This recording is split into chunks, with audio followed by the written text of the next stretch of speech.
आबाई घर है, हमारे वालिद चौधरी गुलाम कादर साहब का घर है, वो हम 13 बहन भाइयों का घर है। बाई चांस सिर्फ मैं रह रहा हूँ। हमारे गेट के ऊपर रोड़े ईंटें बरस रही हैं, गालियाँ बरस रही हैं, सोशल मीडिया पे गाली, जो वसीम को गाली पड़ती है वो गाली मुझे भी तो पड़ती है, मैं उसका सगा भाई बर्दाश्त कर रहा हूँ मैं। ये ऐसा कॉमेडी मुल्क है, यहाँ पे कुछ भी किसी भी वक्त हो जाता है। कोई आदमी प्रेशर बर्दाश्त कर लेता है, कोई नहीं कर सकता। लोग लोटा भी कह रहे हैं, तरह तरह की बातें कर रहे हैं, तो कैसे फेस कर रहे हैं? कोशिश कर रहे हैं बर्दाश्त करने की। अगर वो हारे हुए चले जाते उधर तो मेरा ख्याल है किसी ने नहीं पूछना था। अब जीते हुए गए हैं तो थोड़ा सा शोर पड़ गया, तो थोड़ा सा इसको बर्दाश्त करें और समझने की कोशिश करें। अस्सलाम वालेकुम, मैं हूं रेहान हैदर और आप देख रहे हैं डिजिटल रंग। नाज़रीन, मुल्क में इस वक्त सियासत की गहमा गहमी है, इलेक्शंस हो चुके हैं, नताइज आ रहे हैं और मुल्क की सियासत की तारीख में पहली बार ऐसा देखने को मिला है कि आज़ाद उम्मीदवार जो हैं उन्होंने बड़े मुकाबले जीते हैं। इसी तरह लाहौर में NA 1-1 जहाँ पर आज़ाद उम्मीदवार थे पाकिस्तान तहरीक इंसाफ के हमायत याफ्ता वसीम कादर साहब, उन्होंने शिकस्त दी थी रुहेल असगर साहब को, लेकिन अभी उन्होंने शमूलियत इख्तियार कर ली पाकिस्तान मुस्लिम लीग नून में। और जो खान साहब के फैंस हैं उन्होंने गम गुस्से का इजहार किया कि हमने तो इन्हें जितवाया था कि ये खान का साथ देंगे, और उससे पहले उनका एक वीडियो पैगाम भी सर्कुलेट कर रहा था सोशल मीडिया में जिसमें वो हल्फिया बयान दे रहे थे कि अगर NA 1-1 की आवाम मुझे जितवाती है तो मैं खान के साथ वफादार रहूँगा। उनके भाई नदीम कादर साहब हमारे साथ मौजूद हैं, इनसे जानते हैं कि ऐसी क्या सूरत हाल बनी कि अवाम ने आपको जितवा तो दिया, आपने नून लीग में शमूलियत इख्तियार कर लिया। अस्सलाम वालेकुम। वालेकुम सर, कैसे हैं? अल्हम्दुलिल्लाह। सबसे पहले तो मुबारक हो, आपके भाई जीत गए। तो उसके बाद ऐसा क्या बना कि एकदम से जब अवाम ने जितवा भी दिया तो नून लीग में शमूलियत इख्तियार कर ली? माफ़ी के साथ, आप पाकिस्तान में रहते हैं ना? बिल्कुल। फ्रांस में तो नहीं रहते हैं। आपको अपने मुल्क के हालात का पता है, अदारों का पता है, निज़ाम का पता है, सिस्टम का पता है आपको। ये ऐसा कॉमेडी मुल्क है, यहाँ पे कुछ भी किसी भी वक्त हो जाता है। जब आपको कहा जाए कि आपने इधर नहीं इधर जाना है तो आपकी है ज़रूरत कि आप इधर जाएं और इधर ना जाएं? नहीं, तो ये अब ही कहा जा रहा था जब वो सीट विन कर चुके हैं। इससे पहले उन्होंने एक हल्फिया बयान भी जारी किया था कि मैं वफादार रहूँगा खान के साथ। बिल्कुल सही कहा। ये उसी वक्त कहा जाता है जब इंसान किसी रुतबे भी होता है। मिसाल के तौर पर वसीम साहब जीते हैं तभी उनको उनकी ज़रूरत पड़ी है, हारे हुए को किसकी ज़रूरत पड़ती है? हारा हुआ बंदा तो उसकी तो ज़रूरत घर वालों को नहीं पड़ती। जीता हुआ है, उन्हें सीट चाहिए, उन्होंने उनको यस कहा, और यस का मतलब आप समझ रहे हैं जो मैं कहना चाहता हूँ। यानी कि आप इनडायरेक्टली यही कहना चाह रहे हैं कि फोर्सफुली उन्हें शमूलियत इख्तियार करवाई गई है। देखिए, आप खुद ही इसका मायने निकाल लें, मैंने तो कोई ऐसी बात नहीं की। ये आपके अपने सोर्सेज हैं कि आप उसको किस रंग में लेते हैं बात। मैं सिर्फ इतना कहना चाहता हूँ कि आप पाकिस्तान में रहते हैं और ज़मीनी हक़ाइक़ आपको ज़्यादा पता होना चाहिए। बस जब उन्हें कहा गया कि आप बिस्मिल्लाह कीजिए तो जान पे बन जाए जब इंसान के, या किसी मसले में थोड़ा सा फंस जाए आदमी, तो या कोई ऐसी बात हो जाए कि वो इंसान बर्दाश्त ना कर सके, तो उसका कोई हल तो निकलता है कि नहीं? तो हल निकाला, आहिस्ता आहिस्ता लोगों को समझ आ जाएगी। हाँ, इमरान साहब के जो हमायती हैं PTI के लोग, वो अपनी जगह पे, ये मैं नहीं कह रहा कि वो गलत है, वो अपनी जगह पे सच्चे हैं, मगर तस्वीर का दूसरा रुख भी देखना चाहिए। कोई आदमी प्रेशर बर्दाश्त कर लेता है, कोई नहीं कर सकता। तो वसीम कादर साहब ने नहीं बर्दाश्त किया।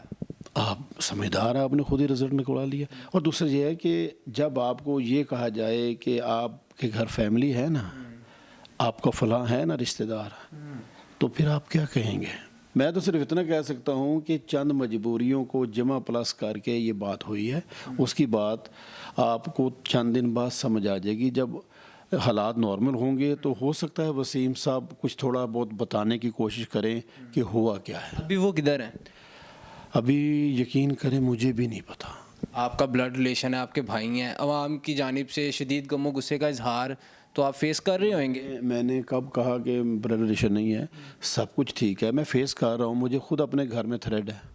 मैं क्या इस बात की, मैं फैमिली को खुद परेशानी है, दो तरफ से परेशानी है। एक तो वसीम साहब की तरफ से कि अल्लाह उन्हें कुछ ना करे, दूसरा ये है कि जो चंद लोग हैं जो PTI के हमायत याफ्ता लोग हैं या जो भी हैं, मैं किसी का इल्ज़ाम नहीं लगाता, मगर वो थोड़ा सा थ्रेट तो है ना हमें भी। रात को काफ़ी लोग जो हैं वो इकट्ठे हो गए थे आपके घर के बाहर। जी हाँ, हुए थे। तो कोई बात नहीं, अल्लाह ताला बेहतर करे। मेरी अपनी ज़ात के मामले तक तो मुझे ख़ुद भी समझ नहीं, ना मैंने वसीम साहब से पूछा है कि हुआ क्या है। मगर ये ज़हन में रखिए कि जो पिछले कई माह से या 1-2 साल से जो हालात व वाक़यात पाकिस्तान में चल रहे हैं, आप समझदार हैं, लोगों को इंटरव्यू करते हैं तो उसको मद्देनज़र रखते हुए आप समझदार हैं कि कुछ ना कुछ तो ऐसा हुआ होगा ना जिसकी वजह से वसीम कादर साहब जैसा आदमी उसको चेंज करनी पड़ी। आप ख़ुद आप समझदार हैं, मैं क्या कहूँ। मुझे बताइएगा 2018 में उन्होंने पाकिस्तान तहरीक इंसाफ में शमूलियत इख्तियार की थी। 2018 में नहीं, ये रिसेंटली साल सवा साल में की है, कुछ ज़्यादा अरसा नहीं हुआ। बल्कि आप ये आप ज़हन में रखिए कि ये जो 9 मई का वाक़या है ना, उसके बाद ये एक्टिव हुए। उससे पहले 9 मई के वाक़े से तो वसीम साहब को कोई ताल्लुक़ ही नहीं। तब तो वो उसमें मेरा ख्याल थे भी तो ऐसे ही थे जैसे कि खामोश पर्सन होता है, क्योंकि अल्लाह ना करे हमारा तो इसमें ताल्लुक़ ही ना उनका वसीम साहब का ना मेरा। एक्टिव तो हुए हैं वसीम साहब ये चंद माह पहले, 2-4 माह पहले इलेक्शन की कैंपेन चलाना शुरू की चली। या उससे पहले इमरान खान साहब ने उनको ओहदा दिया था, लाहौर के जनरल सेक्रेटरी बनाए थे तहरीक इंसाफ, वरना उससे पहले तो वो तहरीक इंसाफ में गुमनाम ही थे। हाँ, मुस्लिम लीग नून में वो 2 दफ़ा, वो 1 दफ़ा MPA बन चुके हैं, 1 दफ़ा वो डिप्टी मेयर बन चुके हैं। मगर ये बीच में क्या बना है, फिर मैं वही कहूँगा कि ये तो जब मुलाकात होगी मेरी भी तो फिर मैं आपको बता सकूँगा कि मसला क्या है। यकीनन को मसला हुआ है तभी ये बात हुई है, वरना ऐसी बात ना होती मेरे भाई। इरशाद भट्टी साहब ने एक ट्वीट किया कि मरीम नवाज साहिबा कहती थी कि लोटों की असल जगह जो है वो वॉशरूम तक होती है, तो अपनी असल जगह पर पहुंच के लोग लोटा भी कह रहे हैं, तरह तरह की बातें कर रहे हैं, तो कैसे फेस कर रहे हैं? कोशिश कर रहे हैं बर्दाश्त करने की। भाई पता क्या बात है, मैंने पहले कहा कि जिसको चोट लगती है दर्द का उसको पता होता है। दूसरे आदमी तो कहते थे यार अभी ड्रामा ना कर।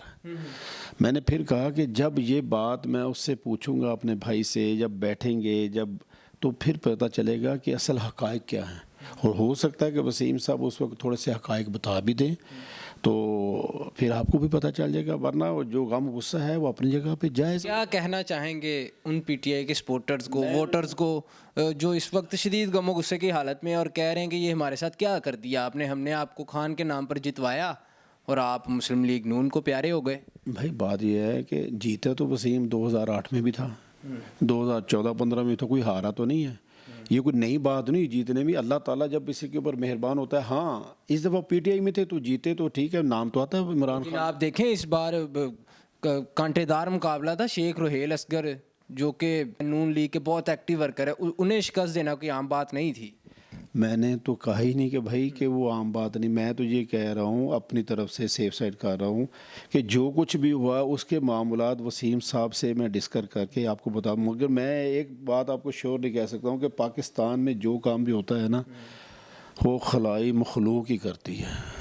और ये फ़िक्र जो हैं आपको पता है। कोई मैसेज देना चाहें? मैसेज ये है कि भाई प्लीज़ समझने की कोशिश करें। PTI के वर्कर हजरात से मैं ये कहना चाहूँगा कि प्लीज़ समझने की कोशिश करें, बात की गहराई तक पहुँचने की कोशिश करें। आप सबको पता है ये असद उमर साहब ने क्यों इस्तीफ़ा दिया। ये अली सैदी साहब जो कहते थे मेरे यहाँ पे गोली मार दो, तो उन्होंने क्यों इस्तीफ़ा दिया। इमरान इस्माइल साहब ने क्यों इस्तीफ़ा दिया। ये मैंने इसलिए कहा जो उस वक्त के बड़े बड़े नाम थे कि इसके पीछे कुछ तो है ना। लेकिन देखिएगा ये इस्तीफ़ों के बाद आपको जब सारा कुछ पता था उसके बाद भी आपने इलेक्शन जो है कंटेस्ट किया, ये सब तो आपको पहले भी मालूम था, जीत से पहले भी मालूम था। मैंने कहा ना तो इज़्ज़त मिल गई। तो अब अगर वो हारे हुए चले जाते उधर तो मेरा ख्याल है किसी ने नहीं पूछना था। अब जीते हुए गए हैं तो थोड़ा सा शोर पड़ गया। तो थोड़ा सा इसको बर्दाश्त करें और समझने की कोशिश करें कि पाकिस्तान में कौन मजबूत है उसको समझें। हाँ, अगर आप उनके ख़िलाफ़ चलना चाहेंगे तो ये तरीक़ाकार अच्छा नहीं है। पहले जमहूरियत को इस मुल्क में ज़रा अच्छी तरह क्या कहते हैं फलने फूलने दे, उसके बाद देखा जाएगा कि कौन बुरा है या कौन अच्छा है। तो मैं फिर कहूँगा कि प्लीज़ कोशिश करें समझने की कि क्या हालात हैं। तो अगर कोई गलती हुई है तो उसको थोड़ा सा कोशिश करें देखने की और रियलाइज़ करने की। तो बर्दाश्त करें, इंशाअल्लाह ताला बेहतर करेगा। ये मैं इसलिए कह रहा हूँ प्यारे भाइयों कि मुझे ख़ुद नहीं पता कि क्या हुआ, मगर वसीम कादर क्योंकि मेरा सगा भाई है, हम बचपन से जानता हूँ। मैं अपने वालिद साहब को देखा है, चौधरी ग़ुलाम कादर, जिन्होंने मार्शल्लाह देखा ज़ियाउल हक का, जो 6 माह किले में कैद रहे, 6 साल जेल में कैद रहे, उन्होंने सख्तियाँ बर्दाश्त की। वो सख्तियाँ ऐसी थी कि उसमें घर वालों को थ्रेट नहीं था। अब थ्रेड जो है ना आगे चला जाता है, थोड़ी सी समझने की मेरी कोशिश करें। तो हर जो शरीफ आदमी है ना, वो अपनी जिस्म की हद तक तो बाज़ दफ़ा बर्दाश्त कर लेता है, ज़रा थोड़ा सा आगे जाए तो नहीं बर्दाश्त होता। शायद वसीम साहब को साथ कुछ मसला ऐसा हुआ हो, मैं शायद कह रहा हूँ, मुझे नहीं पता। तो मैं पिछले जो हालात हैं, जिन लोगों ने इस्तीफ़े दिए या जिन लोगों ने पार्टियाँ छोड़ी, तो उसमें गलती थोड़ी सी इनकी भी थी। 9 मई में किसने कहा था कि इनको कि थोड़ा सा एक हाथ से ज़्यादा बढ़ जाए। एहतजाज करने का हक़ हर पाकिस्तानी को है, आइन और कानून के दायरे में रहते हुए। ये यकीन थोड़ा सा दायरा क्रॉस हुआ तो ये थोड़ा हुआ। तो नेक्स्ट टाइम मैं भी अभी कहता हूँ, अब भी PTI वाले अब दायरा ये क्रॉस कर रहे हैं कि मेरा घर जो है जिसमें मैं रहता हूँ, वसीम साहब वहाँ नहीं रहते, क्योंकि वो हमारा आबाई घर है, हमारे वालिद चौधरी गुलाम कादर साहब का घर है, वो हम 13 बहन भाइयों का घर है। बाई चांस सिर्फ मैं रह रहा हूँ, बाकी सब बाहर के मुल्क में होते हैं, मेरी औलाद भी बाहर के मुल्क में होती है, यहाँ पे मैं ही और मेरी वाइफ है। मगर हमें थ्रेड है, हमारा गेट के ऊपर रोड़े ईंटें बरस रही हैं, गालियाँ बरस रही हैं, सोशल मीडिया पे गाली, जो वसीम को गाली पड़ती है वो गाली मुझे भी तो पड़ती है, मैं उसका सगा भाई बर्दाश्त कर रहा हूँ मैं। तो प्लीज़ समझने की कोशिश करें, प्लीज़ समझने की कोशिश करें कि हमारा मुल्क आम मुल्क नहीं है। यहाँ पे अभी जमहूरियत को कम से कम 100 साल लगेगा बेहतर होते हुए। खान साहब लास्ट पे सिर्फ इतना बता दीजिएगा, आपने वोट कास्ट किया था? जी हाँ किया। किसे दिया था वोट? नहीं, अब नहीं मैं कुछ बता सकता इस मसले पे, प्लीज़ आप समझ। अपने भाई को वोट, जाहिर सी बात है। नहीं, मैं उस हलके में, वसीम साहब जहाँ खड़े थे, मैं उस हलके में मेरा वोट नहीं बना हुआ, मेरा किसी और हलके में था, मैंने वो वोट अपनी मर्ज़ी से दिया। और वोट अमानत होती है, उसको बताना कोई ज़रूरी नहीं होता। चलें ठीक है जी नाज़रीन, आपने तमाम गुफ्तगू जानी। इनकी बातों से किस हद तक आप मुत्तफिक हैं, अपनी राय से कमेंट सेक्शन में ज़रूर आगाह कीजिएगा। अपने मेज़बान को दीजिएगा इजाज़त। अल्लाह निगहबान।